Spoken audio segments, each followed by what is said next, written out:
Greetings, wrestling fans! I am back once again, and we're going to be doing another blast from the past. This one is going to be WrestleMania 31.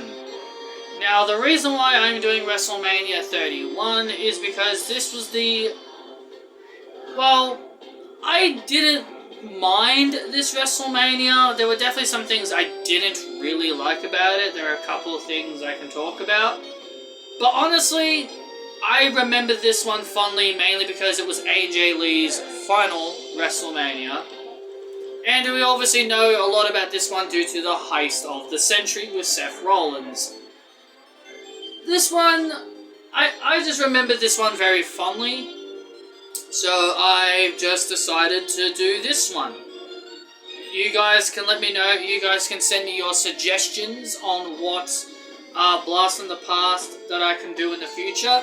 If you guys want to see maybe old episodes of Monday Night Raw or even SmackDown, you guys can maybe suggest a Raw or a SmackDown.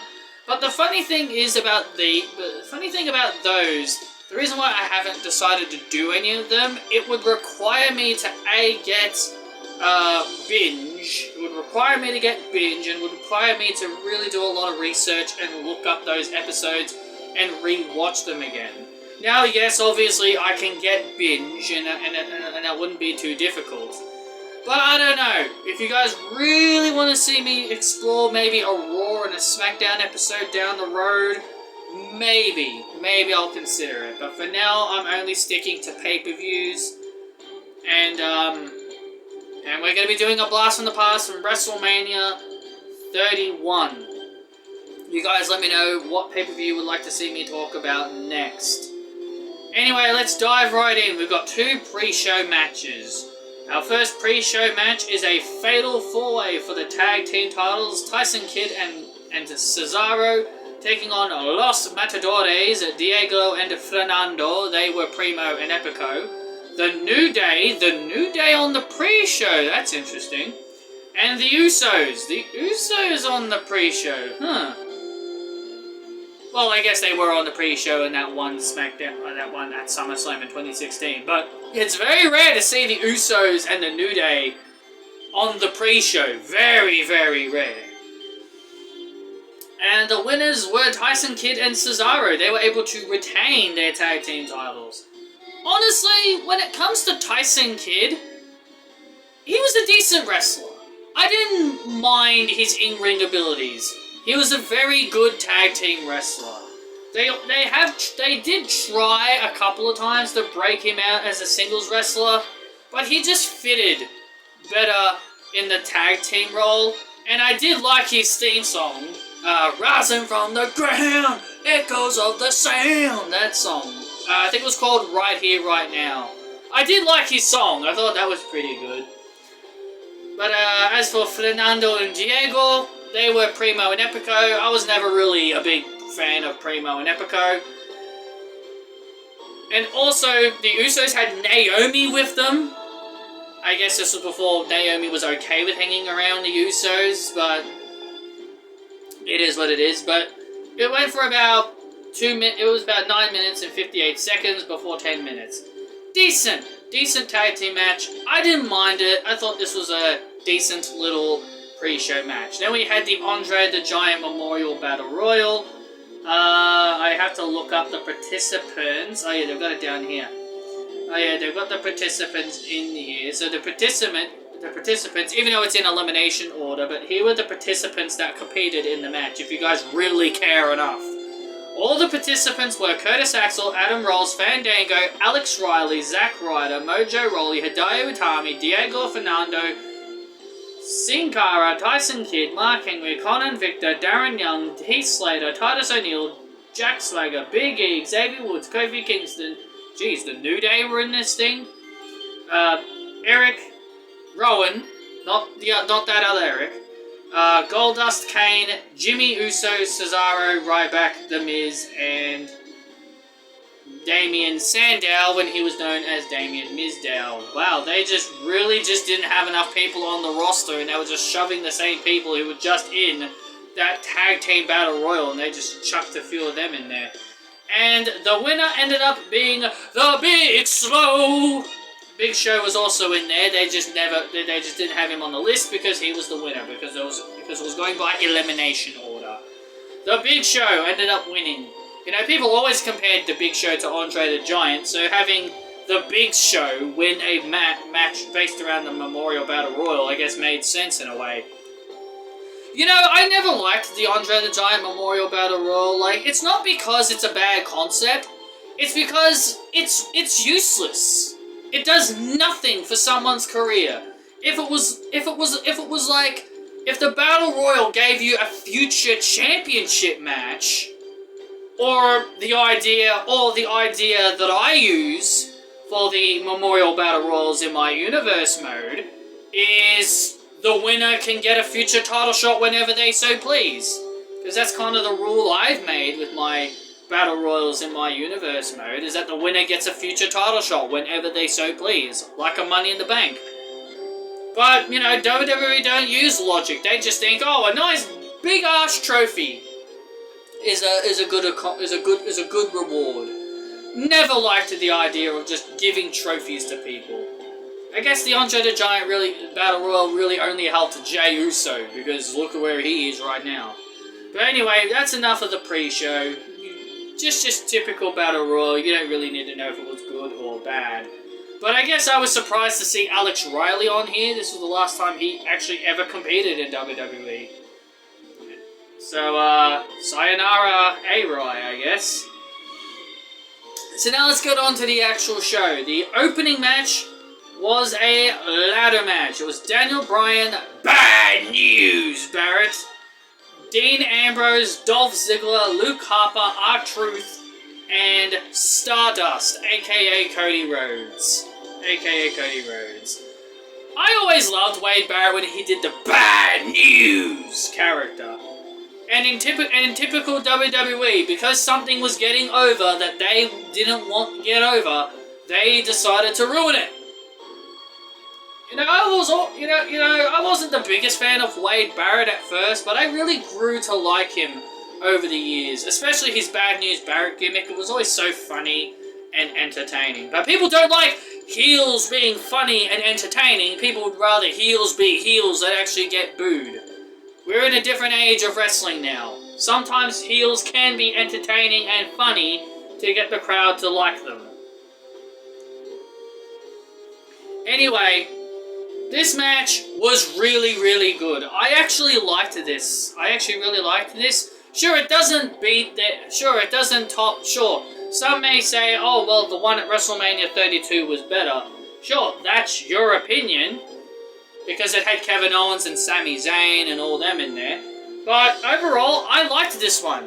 You know, I like a good ladder match where there's just a lot of carnage involved. I like a good ladder match when there's just nothing but carnage.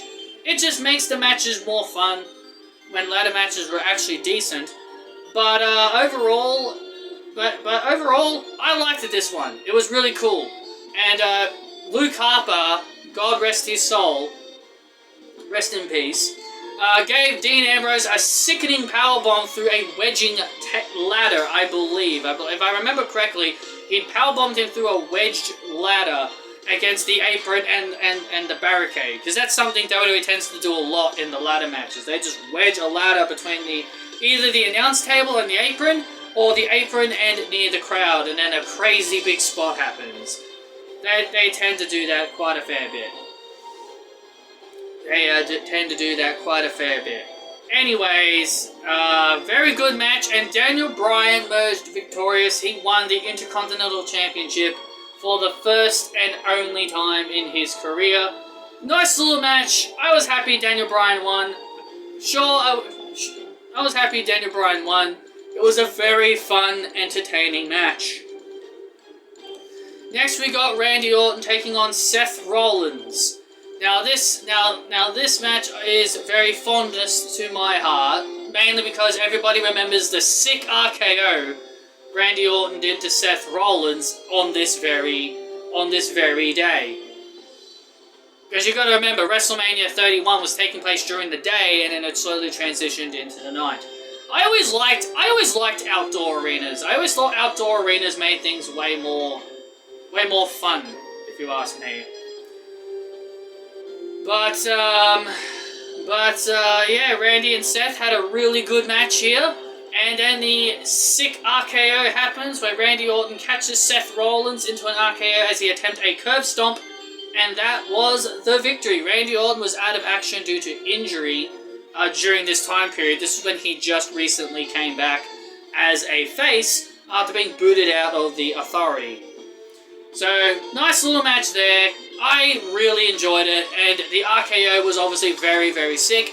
I obviously popped out of my chair and went really crazy because that was a sick RKO.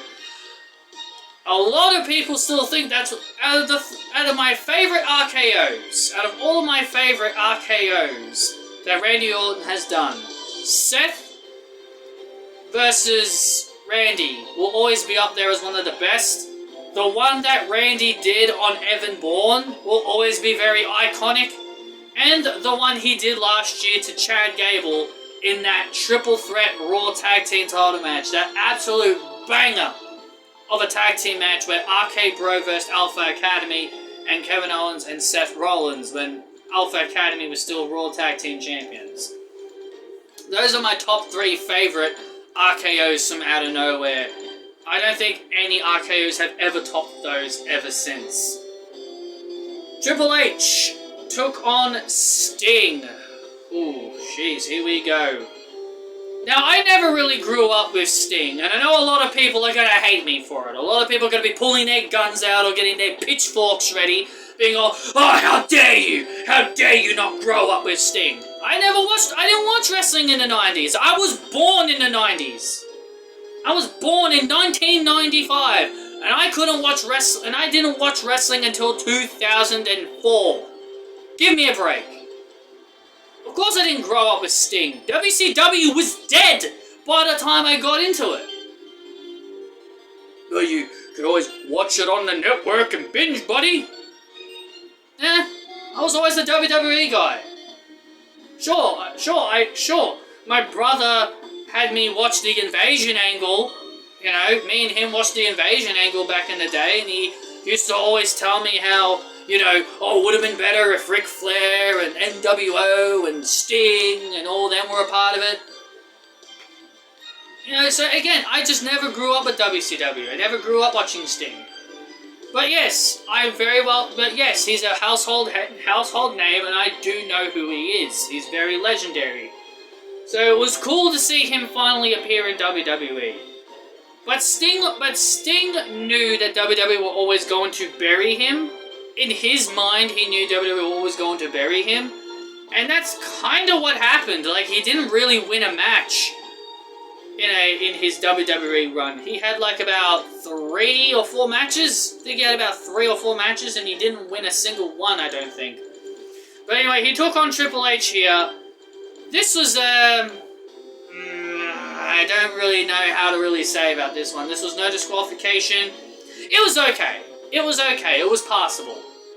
It was a passable match. NWO came down, DX came down, you know, a bunch of shenanigans. And this is the problem. This is the problem with this match for me. Because I never grew up with WCW, I didn't really care all that much. I didn't really care all that much for NWO. Obviously, I knew I'm aware of DX because as I said, started watching in 2004, and Triple H was starting to get back into reuniting with Shawn Michaels and DX around about 2 years or so later. But yeah, it was an alright match. It was alright. It was passable. But Triple H ended up winning. The exact thing that everybody kind of feared. As I said, everybody expected this. Sting expected this. So, it shouldn't come as a surprise that Triple H got the win. Yes, Sting should have won. I know a lot of people are going to say, well, Sting should have won. Yes, I agree. Sting should have won this match, but you got to remember, this is WWE, not WCW. If this was WCW, then yes, I do think Sting would have definitely defeated Triple H. But this is WWE, and we all know how WWE, and we all know what WWE thinks of WCW. You You all know how WWE thinks of them. They don't give a flying toss about WCW. That's why they bought the company. They bought the company because they eliminated their competition. But Sting and Triple H showed respect afterwards, and then several months later, Sting would have his final match against Seth Rollins.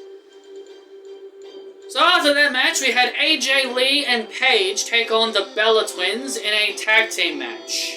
AJ Lee's final WrestleMania. Little did I know that was going to be her final WrestleMania, but you know, it is what it is. AJ and Paige had a decent tag match. It was a good tag match with the Bella Twins. You know, the Bella Twins never really got the respect they deserve, and I never really was the biggest fan of Paige. I mean, I don't mind her now in AEW. I don't really mind her in AEW, mainly because Toni Storm's with her. Like, I think if she wasn't with Toni Storm, I probably wouldn't have really cared. But you know what? I don't mind her all that much in AEW with Toni Storm and Ruby Soho. But I still never really liked her, so to speak. She was never really someone I was really a big, massive fan of. I obviously cheered her in this match because she was AJ Lee's partner. So AJ and Paige got the win. AJ Lee tapped out Nikki Bella to the Black Widow. And as I said, little did I know this was going to be her final match. Well, actually, no, that is incorrect. Her final match was on Raw after WrestleMania. But this was her final WrestleMania match. Then after this, we had John Cena versus Rusev for the United States title.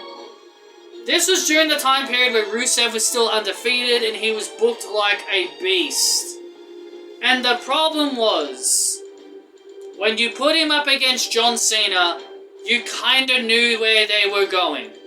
Now, yes, I know a lot of people are gonna say, Patrick, Rusev defeated John Cena at Fastlane. Yeah, but was it clean? No, it wasn't a clean loss. If my memory serves me right, Rusev had a lot of help from Lana, and he had to cheat. Sure, it's still a win over John Cena, yes, it is still a win over John Cena. But I think it should have but when it really mattered, it didn't really matter. But I felt it should have mattered more if he won clean. Now, I'm not saying John Cena was still in his Super Cena days. It kind of maybe still felt that way he was, but not really all that much anymore. But John Cena became the new US champion. He was the first man to ever successfully defeat Rusev by pinfall or submission. And then we had a trilogy of matches going forward at Extreme Rules and Payback, and all of them Rusev ended up losing. So again, as I said, this feud really didn't do Rusev any favors. Yes, Rusev may have beaten him one time, but John Cena got victories over him 3 times. Maybe if John Cena put Rusev over maybe a couple more times in their feud, maybe I wouldn't hate it all that much. But because this was mainly John Cena wins against Rusev, I felt this really diminished Rusev and his physical condition as a strong, dangerous beast. In my opinion. You don't have to agree, but I think John Cena buried Rusev in this whole feud, in my opinion. Again, you don't have to agree, but I think that's what happened. The Undertaker versus Bray Wyatt. This was a dream match that I know a lot of fans wanted to see. And I personally felt The Undertaker should have retired after his match at WrestleMania 30. But then Undertaker was looking for that one match to where he can finally ride off into the sunset. His match with Bray was okay. His matchup with Bray was okay. Undertaker ended up getting the win with the Tombstone Piledriver over Bray Wyatt. Again, this was during the time where I didn't mind Bray Wyatt. The Eater of Worlds, the cult leader character, was always my favourite version of Bray Wyatt. Because at least he was actually on the show every week. And then finally, the main event was Roman Reigns versus Brock Lesnar for the WWE World Heavyweight Championship. And then we get the heist of the century. People did not want to see Roman versus Brock, and this is where we all started to see Roman versus Brock, and this is where Vince McMahon started having his bloody boner of having Roman and Brock fight each other so many times. This is just when he just had a massive boner, and he just decided to have Roman and Brock fight each other so many more times going forward. A rivalry that people just really got tired of. But this is where we had the heist of the century. Seth Rollins ran down, cashed in his briefcase, and pinned Roman Reigns with a curve stomp to become the new WWE Champion. The heist of the century. Honestly, I was happy for Seth. I didn't really want Roman to win, and I didn't really want Brock to win. But I think we all kind of thought Roman was going to win. But then Seth Rollins cashed in, and I personally liked it. I thought it was great. So good on WWE for making the right decision there with Seth Rollins with the heist of the century. Anyway, that is the end of this Blast from the Past. Hope you guys enjoyed. Hit that thumbs up. Let me know your thoughts down below. And let me know what match you want me, what pay-per-view you want me to do again as for a Blast for the Past. Let me know. Hit that like button and subscribe. And I will see you all on the other side.